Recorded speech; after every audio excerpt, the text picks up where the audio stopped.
ധർമ്മസ്ഥലിൽ ഒട്ടേറെ സ്ത്രീകളെ ബലാത്സംഗം ചെയ്ത് കൊലപ്പെടുത്തി കുഴിച്ചിട്ടുവെന്ന വെളിപ്പെടുത്തൽ വലിയ ഞെട്ടലാണ് രാജ്യത്ത് സൃഷ്ടിച്ചത്. 1995 മുതൽ 2014 വരെ ഈ കാലത്ത് പീഡനത്തിനിരയായി കൊല്ലപ്പെട്ട 100ഓളം പേരുടെ മൃതദേഹങ്ങൾ ഭീഷണിക്ക് വഴങ്ങി ധർമ്മസ്ഥലിൽ പല ഭാഗങ്ങളിലായി കുഴിച്ചിട്ടുവെന്നായിരുന്നു മുൻ ശുചീകരണ തൊഴിലാളി ധർമ്മസ്ഥല പോലീസ് സ്റ്റേഷനിൽ പരാതി നൽകിയത്. രാജ്യത്തെ നടുക്കിയ ഈ വെളിപ്പെടുത്തൽ എത്രത്തോളം സത്യമുണ്ട്? ഏഷ്യാനെറ്റ് ന്യൂസ് ആ നാട്ടിൽ നേരിട്ടെത്തി അന്വേഷിക്കുകയാണ്.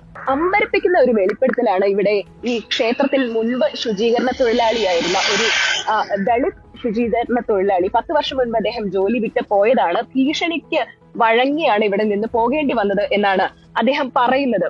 അത്തരത്തിൽ 10 വർഷത്തിന് ശേഷം തിരിച്ച് ഇവിടെ വന്നിട്ട് ഈ ഒരു തരത്തിൽ തന്റെ ജീവൻ പോലും ഭീഷണിയാവുന്ന തരത്തിലുള്ള ഈ വെളിപ്പെടുത്തലുകൾ നടത്താൻ താൻ തീരുമാനിച്ചത് ഈ മരിച്ച സ്ത്രീകളോട് അവരുടെ ആത്മാക്കൾക്ക് നീതി വേണം എന്ന് കരുതിയത് കൊണ്ടാണ് എന്നാണ് അവർ പറയുന്നത്. അപ്പോൾ വളരെ വിദഗ്ധരായ ഒരു നിയമസംഘത്തെ സമീപിച്ച് അവരിലൂടെയാണ് ഇത്തരത്തിലൊരു പരാതി പൊതുജന മധ്യത്തിലേക്ക് ഈ ശുചീകരണ തൊഴിലാളി നൽകിയത് എന്നുള്ള കാര്യത്തിൽ സംശയമില്ല. അതുകൊണ്ട് തന്നെ ഈ അഭിഭാഷകരാണ് ഈ കേസിന്റെ തുടർ നടപടികളെല്ലാം കൊണ്ടുപോകുന്നതും അതിന്റെ നിയമപരമായ വശങ്ങളെല്ലാം പരിശോധിക്കുകയും ചെയ്യുന്നത്. 10 വർഷങ്ങൾക്ക് മുൻപ്, കൃത്യമായി പറഞ്ഞാൽ 1994 മുതൽ 2014 വരെ എന്ന് പറയുന്ന ആ കാലയളവ് ഏതാണ്ട് അതിന്റെ ഒരു കാലഘട്ടം തുടങ്ങുന്നത് 20 വർഷം മുൻപാണ് എന്ന് ആലോചിക്കണം.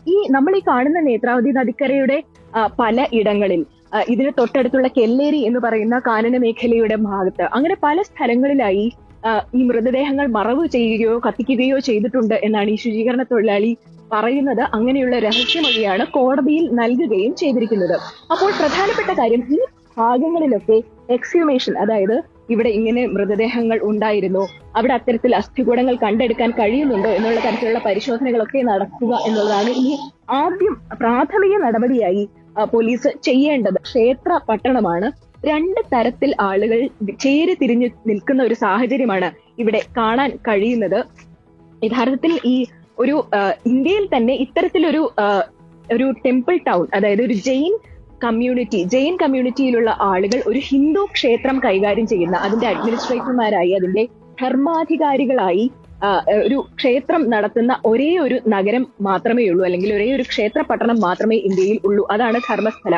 അപ്പോൾ കമ്മ്യൂണലി കൂടി, അതായത് വേറൊരു തരത്തിൽ സമുദായപരമായി കൂടി വളരെ സെൻസിറ്റീവായ ഒരു കാര്യമാണ് എന്നുള്ളത് കൊണ്ട് തന്നെ പോലീസിന് വളരെ സൂക്ഷ്മമായി മാത്രമേ ഈ കാര്യത്തിൽ ഒരു നടപടിയിലേക്ക് കടക്കാൻ കഴിയൂ.